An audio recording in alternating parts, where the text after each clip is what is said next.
ఇంత దారుణంగా failure of the police, దారుణంగా ఫెయిల్యూర్ అయ్యి ఎన్నికల సమయంలో ఫెయిల్యూర్ అయింది ఇక్కడ పల్నాడులో పోలీస్ వ్యవస్థ. ఐపీఎస్ ఆఫీసర్ని సస్పెండ్ చేశారు. సస్పెండ్ చేస్తే ఏమైంది చెప్పండి? పోయిన కాలం తిరిగి వస్తుందా? తలలు పగిలిన తలలు అతుక్కుంటాయా? చాలా దారుణమైనటువంటి పరిస్థితి ఏర్పడింది. దీన్ని గమనించాలని కూడా నేను మనవి చేస్తున్నాను. అంతేకాదు, నా నియోజకవర్గంలో ఇవాళ కూడా తొండపి అనే గ్రామం అనాథగా అల్లాడుతూ ఉందని మనం చేస్తున్నాం.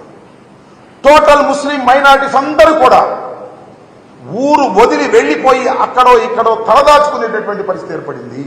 ఇంత దారుణం అండి. ఒక కల్చరల్ సొసైటీలో, ఒక రక్షణ కలిగినటువంటి సొసైటీలో, ఒక ప్రజాస్వామ్యంలో ఊర్లో ఉన్న ముస్లిం మైనారిటీస్ అందరూ కూడా ఎక్కడెక్కడికో పిడుగురాళ్ళ దూర ప్రాంతాలకు వెళ్ళి తలదాచుకోవాల్సినటువంటి పరిస్థితి ఏర్పడిందంటే ఏమిటి ఇంకా మానవ సమాజం ఉందా లేదా ఆలోచన చేయమని మనం చేస్తున్నాం. ఇందాక ఆ సిట్ అధికారిని కలిసినప్పుడు కూడా చెప్పారు, తొండపిలో శాంతి భద్రతలు లేవు, ఎక్కడెక్కడో తలదాచుకున్నారు, వాళ్ళందరినీ తీసుకురండి, వాళ్ళందరినీ తీసుకొచ్చి ఆ ఇళ్లలో ఉండే విధంగా చేయాలని. ఏం చేశారండి? తొండపిలో ఇళ్ళు తగలేశారు, ముస్లింస్ ఇళ్ళు తగలేశారు. అంతేకాదు ముస్లింలు బైకులు బళ్ళు మొత్తం తగలేశారు. దారుణంగా ప్లాన్గా చేసి పోలింగ్ అయిపోయిన రోజు సాయంత్రం చాలా దారుణంగా వ్యవహరించారు. అలాగే మాదల్లో కూడా జరిగింది.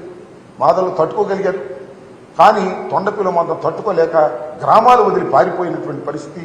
చాలా చోట్ల నుంచి నాకు ముస్లిమ్స్ ఫోన్ చేస్తున్నారు, ఏమండి తొండపి వాళ్ళు మా దగ్గరికి వచ్చారు, వాళ్ళు రక్షణ కల్పిస్తున్నాం, ఏంటండి తొండపి ఎప్పుడు వెళ్తారు ఏంటని నేను మనవి చేస్తున్నా. మీ ద్వారా సిట్కి మనవి చేస్తున్నా, మీ ద్వారా పోలీస్ అధికారులకు మనవి చేస్తున్నా. కొత్త ఎస్పీ గారు ఇంకా జాయిన్ అయినట్టుగా లేరు, వాళ్ళందరికీ మనవి చేస్తున్నా. తొండపిలో శాంతి భద్రతలు నెలకొల్పే విధంగా చూడండి.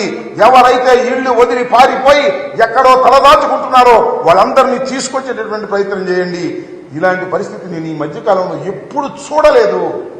ఊళ్ళు వదిలిపెట్టి వెళ్ళిపోయినటువంటి పరిస్థితి, లా అండ్ ఆర్డర్ ఏమైపోయింది ఈ సమాజంలో అనేటువంటి బాధ కలుగుతా ఉంది. తొండపి మీద దృష్టి పెట్టి అక్కడ ఉన్నటువంటి ఇళ్లను సరిచేసి ఎవరైతే పారిపోయి బతుకుతున్నారో వాళ్ళందరినీ తీసుకొచ్చే కార్యక్రమం చేయవలసినటువంటి బాధ్యత మానవతా దృక్పథంతో కూడా ఉంది, చట్ట ప్రకారం కూడా ఉంది. ఆలోచన చేయమని మనవి చేస్తున్నా, నేను భావిస్తున్నాను. Hi, this is Mounika. Please like, share and subscribe JSR media. Hello, నేను స్వాతి.